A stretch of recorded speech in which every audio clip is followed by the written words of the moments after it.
현재 지금 우리가 트레이딩을 한다 그러면요.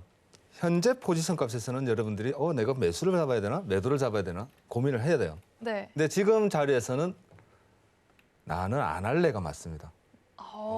나는 안 쉬어갈래. 네, 지금은 안 할래.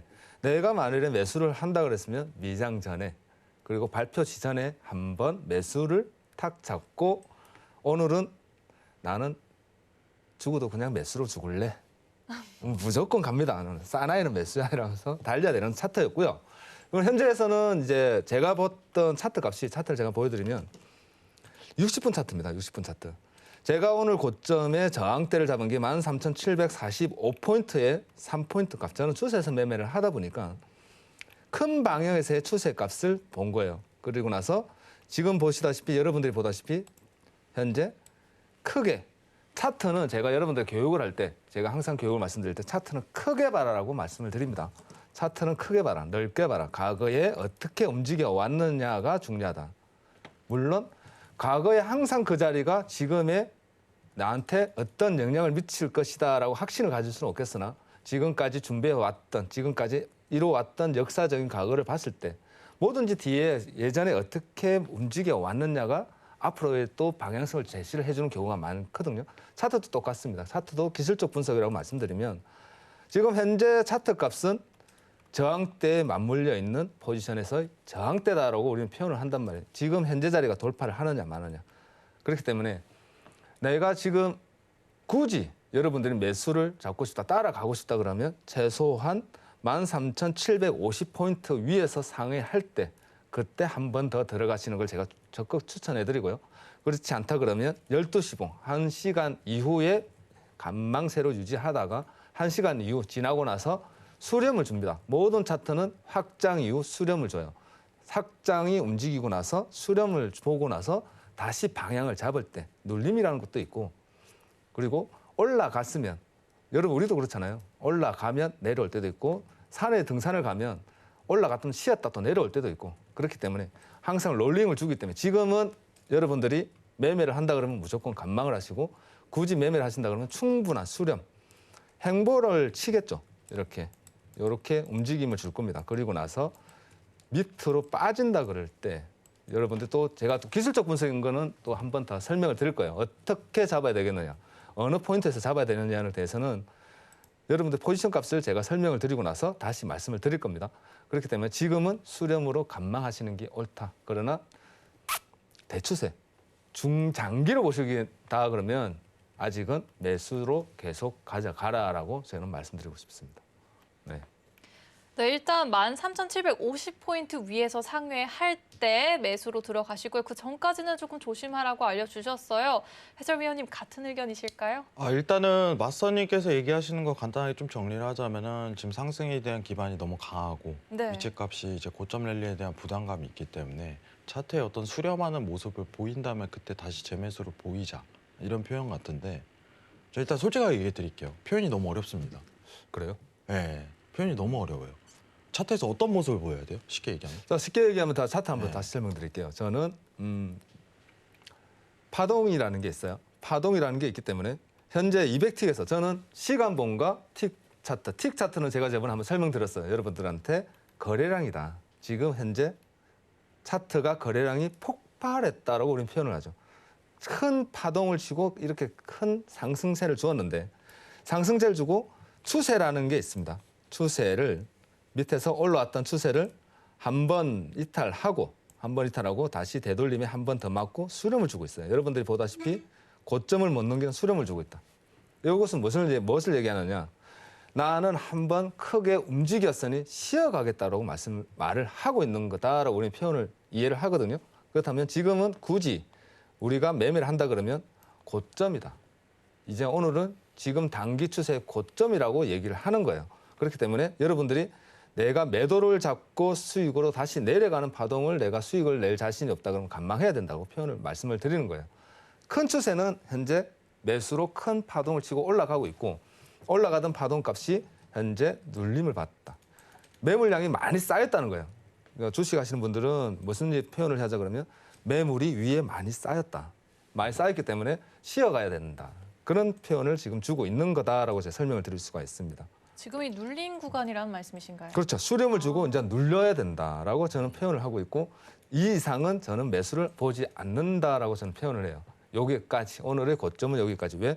60분 차트 큰 차트 시간봉의 고점을 잡아주었고 제가 잡았던 기준에서 그러면 그거를 왜 어떻게 그렇게 얘기하느냐라고 설명할 수 있는데 여러분 차트를 보시면 과거에 요 자리를 넘기기가 너무나도 힘들었어요. 근데 그거를 오늘 거래량이 폭발했다고 해서 한 번에 또다시 넘긴다는 거는 쉽지 않다. 그렇기 때문에 우리는 요소는 한 번 쉬어가는 구간이다라고 생각하시는 게 낫다라고 표현을 드립니다. 네, 과거에도 저희가 이런 상황이 있었기 때문에 그 점을 아주 분석해 주셔서 다시 설명해 주셨습니다. 해설위원님 또 덧붙이실 말씀 제가 일단은 다시 한번 확인해 보도록 할게요. 이제 골드워치님께서 사실 이제 기본이죠. 기본적인 기술적 분석을 굉장히 잘하세요. 네. 제가 사실 많이 보고 배웠는데 지금 제 화면 한번 보도록 할게요. 도시님 한번 제가 확인 한번 해볼게요. 저도 네. 배운 입장이니까. 자, 지금 추세선에 대해서 어떻게 보면은 다시 이제 하단값에서 머물렀기 때문에 고점에 대한 평가를 받고 이 구간이 지금 수렴에 대한 구간으로 평가. 어떻게 보면은 조정이라고 좀 표현할 수 있을 것 같은데 네. 조정이 다소 내릴 가능성이 있기 때문에 지금 관망하고 오히려 다시 추세에 대한 포인트가 형성되었을 때 그때 다시 보는 게 맞다는 게 맞나요? 그렇죠. 지금은 네. 고점에 도달했기 때문에 쉬어가는 구간이다라고 네. 생각하시는 게 맞죠. 지금은. 그러면은 지금은. 네. 이렇게 추세선을 그을 때 제가 확실하게 제가 방송에서 물어보려고 했어요. 네. 추세선을 볼 때 사실 시청자분들이 간단한 선 하나로 보이겠지만은 어떤 기준이 있을 거 아니에요. 선을 그을 때. 그렇죠. 그 기준에 대한 스타트는 뭐예요? 자, 명확한 기준을 잡아주는 게 네. 여러분들이 좀 많이 헷갈리시는 저는 추세선 매매를 하는 사람이 솔직히 많지는 않아요. 추세선 매매를 가지고 선을 가지고 이것을 어떤 분들은 작도라고도 표현을 해요. 네. 작도라고도 표현하는데 추세선의 기준을 가지고 모든 차트의 기준값에서 진입을 해서 수익을 내는데 그 수익의 승률이 남들보다 훨씬 높더라. 그리고 추세선을 매매를 하다 보니 수익률이 크더라는 거거든요. 우리 회원들도 그걸 다 아세요.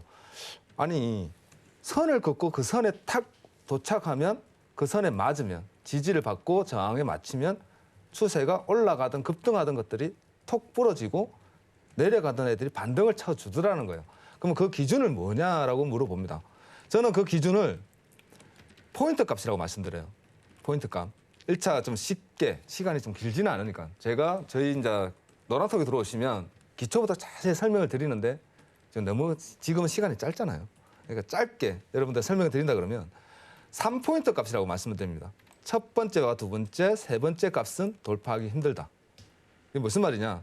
여러분들이 보고 있는 첫 번째와 두 번째, 저는 캔들을 볼 때 다른 분들은 캔들을 이렇게 딱 보시면은요 꼬리가 있고 몸통이 있습니다.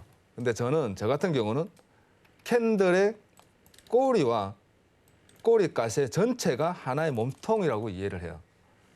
보통 꼬리 위 꼬리 아래 꼬리라고 하는 표현을 씁니다. 그런데 얘네들은 하나다. 하나이기 때문에 고점 저점을 잡았을 때 종가 저가를 항상 포인트 값으로 잡아준다라고 설명을 드리고 제가 13,745포인트를 지금 현재 육봉에서 도달했을 때 체킹을 해놓은 것이 아니라 요 포인트 값에서 체킹을 해놓은 거예요.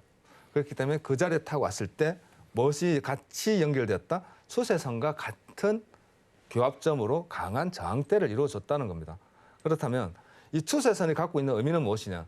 얘네들이 왔을 때, 도달했을 때 얘네들이 넘어가느냐 안 넘어가느냐에 대한 기준이 되는 거예요. 추세를 넘어갔다라고 표현을 한다는 것은 제가 그어놓은 이 추세선을 넘겼다는 것은 다시 한번 넘겼다가 다시 그 자리를 지지를 받게 돼요. 지지를 받게 되는 그 자리 값에서 다시 상승을 보고 그렇지 않다 그러면 이 자리 값에서 다시 밀려주는 저항을 본다. 기준이라는 거죠. 매매에서 위아래를 나눌 수 있는 기준.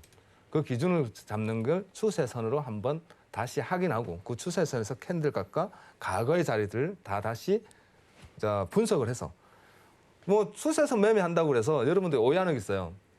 무조건 선만 하나, 둘, 세 번째 이렇게 그어놓고 요 안에서 모든 것을 다 분석하냐. 그건 아니라는 거죠. 그것은 아니다. 추세선이 기준이고 그 추세선 안에서의 모든 지표와 캔들의 모든 기술적 분석을 다 조합하는 것을 조합해서 기준을 딱 잡고 있고 모든 것에서는 뼈대가 있고 살이 있듯이 내가 매매하는 것이 뼈대는 추세선이라는 거죠. 근데 그 기준을 한마디로 압축해서 너 추세선 매매하는 기준이 무엇이냐라고 물어보신다 그러면 제가 갖고 있는 매매의 기법의 하나의 뼈대다라고 설명할 수 있습니다. 근데 그 뼈대를 한마디로 응축해서 말을 해라 그러면 뭐라고 표현을 해야 될까요? 건축가 아닌가요? 건축가? 뭐라고 표현할 수는 없어요. 근데 네. 이 모든 게 여러분들은 매매를 할 때 보통 원칙을 먼저 따지잖아요. 그죠. 근데 저는 그 원칙이 아니라 그 기준 안에 원칙이 들어가야 된다고 얘기하거든요. 매매를 한다 그러면 제일 중요한 거는 모든 매매의 시작과 끝은 진입과 청산이에요. 우리는 맞아요. 어느 포인트에서 진입을 해서 내가 어느 포인트에서 청산하느냐가 모든 게 다 들어가 있는 거거든요. 그렇다면 내가 뭘 찾아야 되느냐? 진입할 포지션. 그죠. 나 어디서 진입할래가 중요하잖아요. 네. 그 기준을 잡아준다는 거죠. 그 기준이 잡혀 있을 때만이 그 기준 안에서 원칙이 있는 거죠. 여기서 나는 매수를 잡았는데 그 매수값에서 어느 정도의 값이 내려간다면 손절을 하겠다는 원칙이 들어가는 것이지 네. 나무도 없이 가지만 다들 얘기를 한다는 거죠. 그래서 제가 말하는 기준은 제가 말하는 추세선 매매는 뭐다? 나무의 몸통이고 뿌리다라고 얘기할 수 있습니다. 그 뿌리가 있어야지만 가지가 있고 그래야지 뿌리가 튼튼해야지 가지가 빨리 튼튼해지고 열매도 맛있죠.